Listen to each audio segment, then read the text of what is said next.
So today I'm going to talk to you about the influence of interest groups on public policy. Start by defining what an interest group is. Interest group is a collection of people who come together around a specific policy issue with the aim of persuading policymakers to pass legislation that aligns with their group's interests.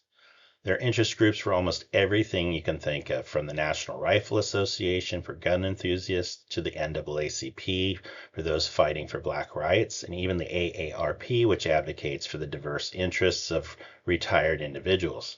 The key point to remember is that interest groups often focus on narrow issues and work to advance their respective causes.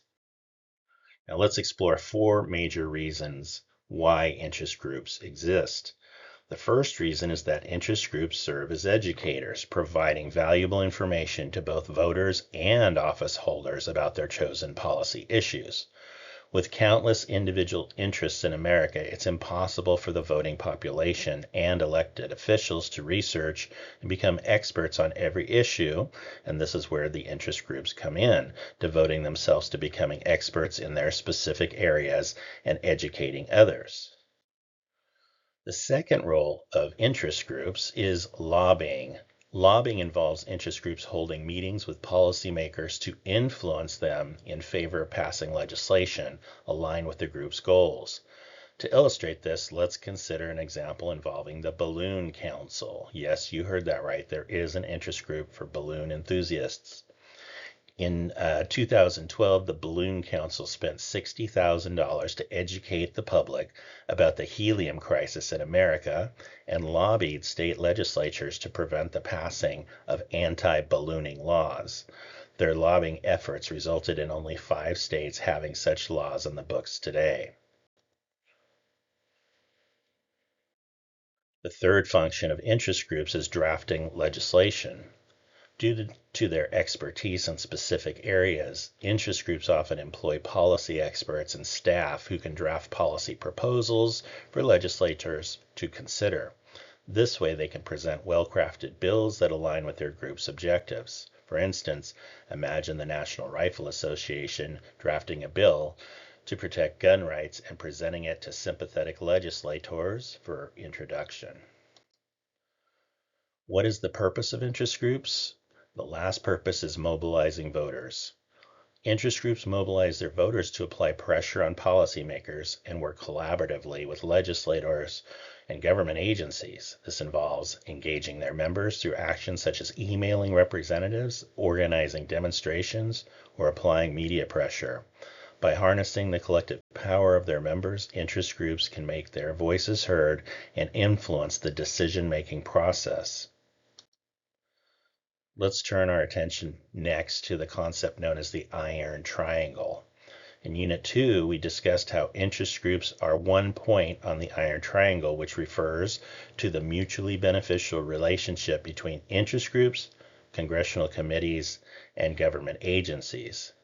Congressional committee members benefit from interest groups through the provision of policy information and campaign donations, particularly if the representative supports the group's goals. Additionally, interest groups can become part of larger issue networks where multiple interest groups and external entities work together to achieve common policy goals. Moving forward, let's consider the factors that can either hinder or aid the effectiveness of interest groups. First, it's important to point out the inequality of political and economic resources, which can significantly impact an interest group's activities. Well-funded interest groups have the means to support policymaker campaigns, including their likelihood of securing meetings and influencing decision makers. Similarly, unequal access to decision makers can pose challenges for interest groups with limited funding and smaller memberships. The second factor is known as the free rider program, which arises when a larger group benefits from an interest group's efforts, even if not all members actively contribute. For example, the AARP, American Association for Retired Persons, which advocates for retired persons, will lobby for favorable legislation that benefits all retired people, regardless of whether they're AARP members or not. This disparity between those who benefit and those who contribute can create challenges for interest groups. So, to conclude, interest groups play a crucial role in influencing public policy.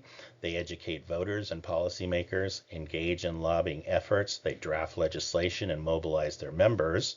The Iron Triangle and issue networks further enhance their influence, but there are challenges such as research inequality and the free rider problem, which can impact an interest group's effectiveness. It's important to understand these dynamics because it provides insight into this complex world of interest group politics.